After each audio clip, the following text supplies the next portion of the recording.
Assalamualaikum Sobat Football United. Ringan amatiran gue hari Senin tanggal 14.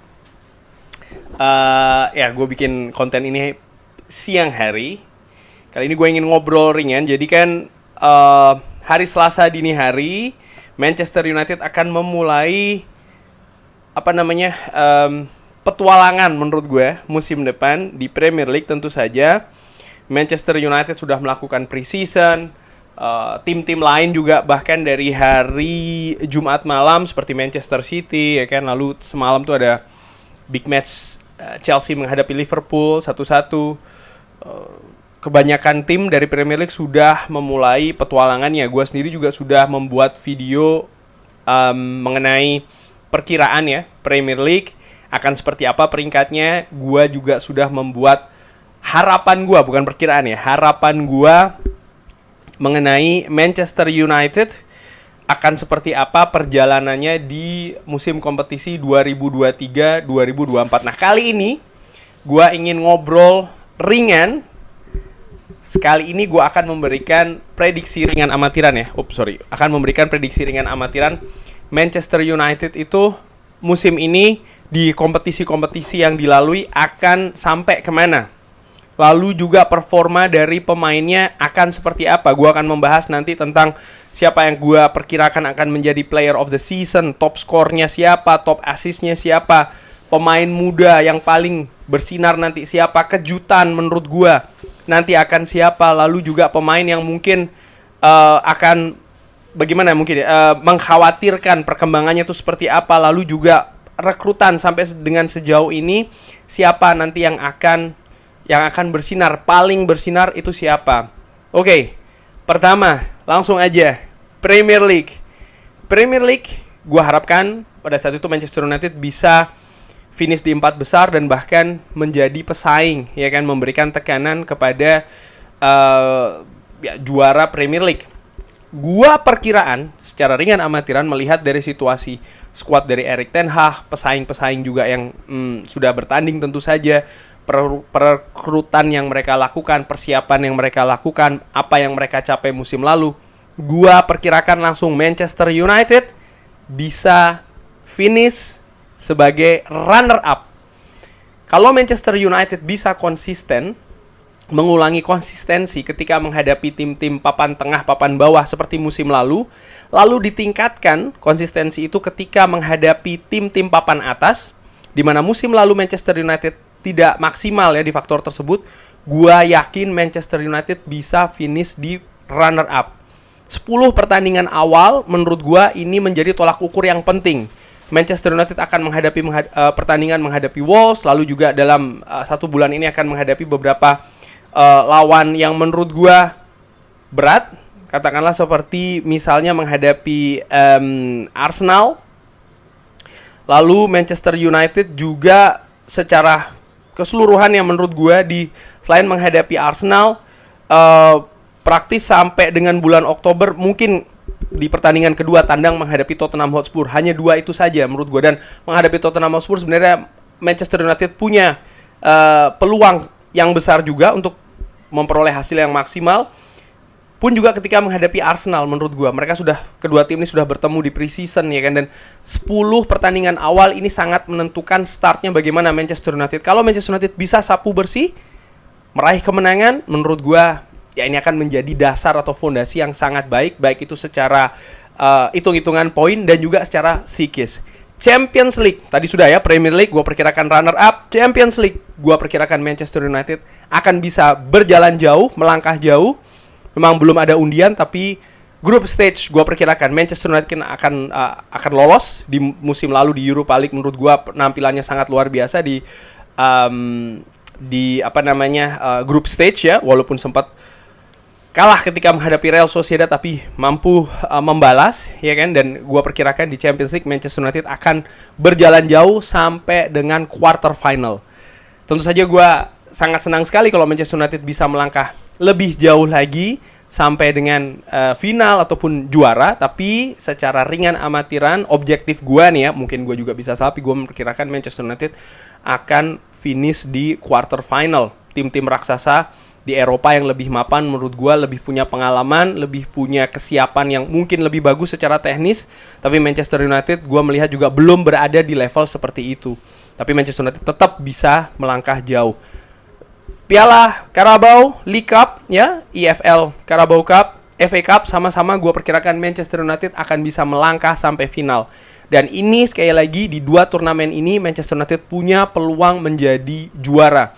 Gue perkirakan sampai ke final, bukan berarti Manchester United akan finish sebagai runner up, enggak. Manchester United tetap punya peluang menjadi juara, bisa sampai ke final di dua turnamen ini. Gue melihat terutama ya Erik ten Hag yang selalu memakai tim utama, tim terbaik, tim yang memang diproyeksikan bisa memberikan kemenangan. Ini merupakan faktor kunci di perjalanan Manchester United di FA Cup maupun juga di Carabao Cup. Di mana tim lain justru sebaliknya lebih banyak memberikan kesempatan kepada tim cadangan, kepada tim muda. Tapi Erik ten Hag menurut gue selalu melakukannya, artinya memberikan kesempatan kepada tim yang memang bisa berperforma.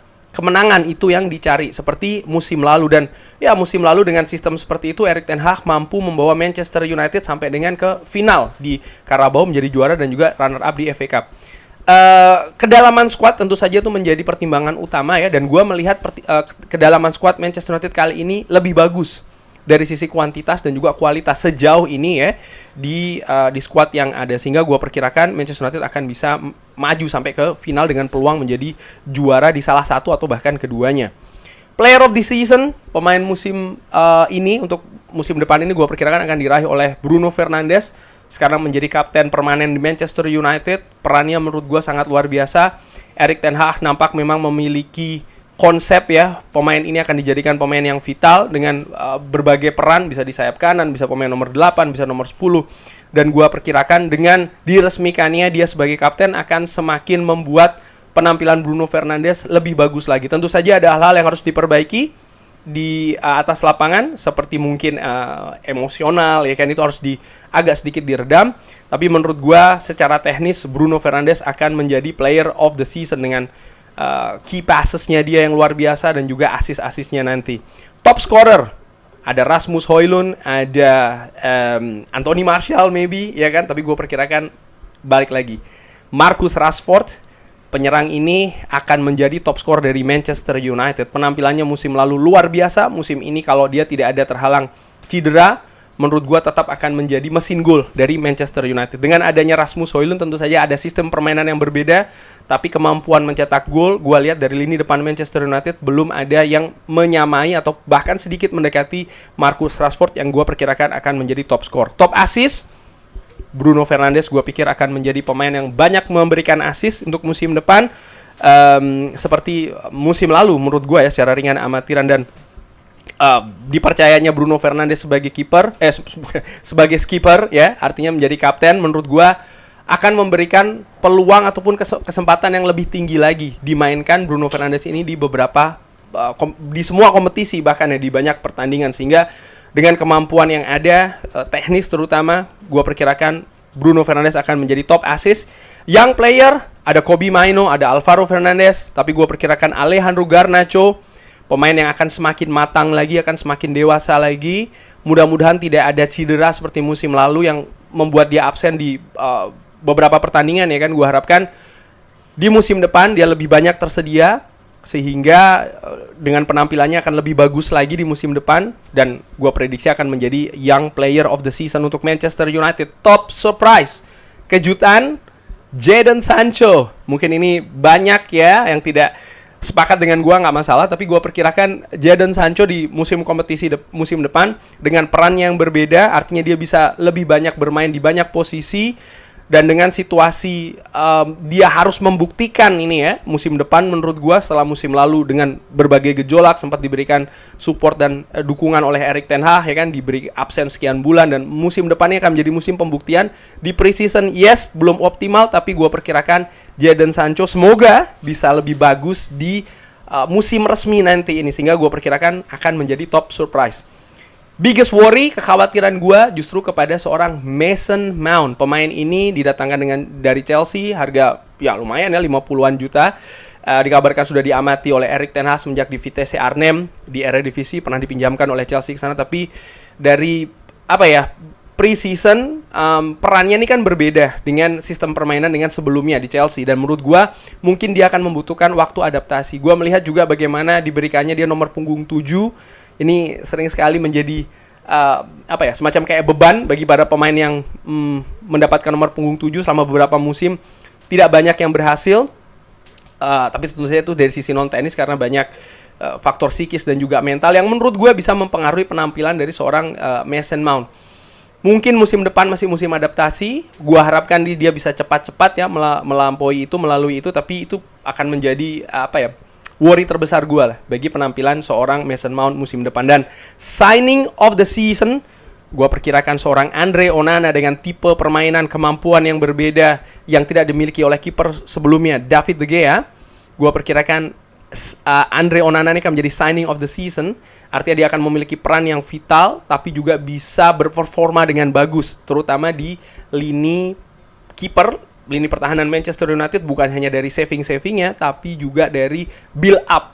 Dan itu kan yang dinantikan oleh banyak fans Manchester United. Kurang lebih ini prediksi perkiraan gue ya, di mana Premier League, Manchester United, Champions League, League Cup, FA Cup, Player of the Season, Top Score, Top Assist, Young Player, Top Surprise, Biggest Worry, and Signing of the Season. Sekarang gue pingin dengar dari Sobat Football United. Sama ya, kategorinya ini dia. Berbeda nggak masalah, drop di kolom komen. Terima kasih sudah menyaksikan. Jangan lupa like, subscribe. Wassalamualaikum warahmatullahi wabarakatuh.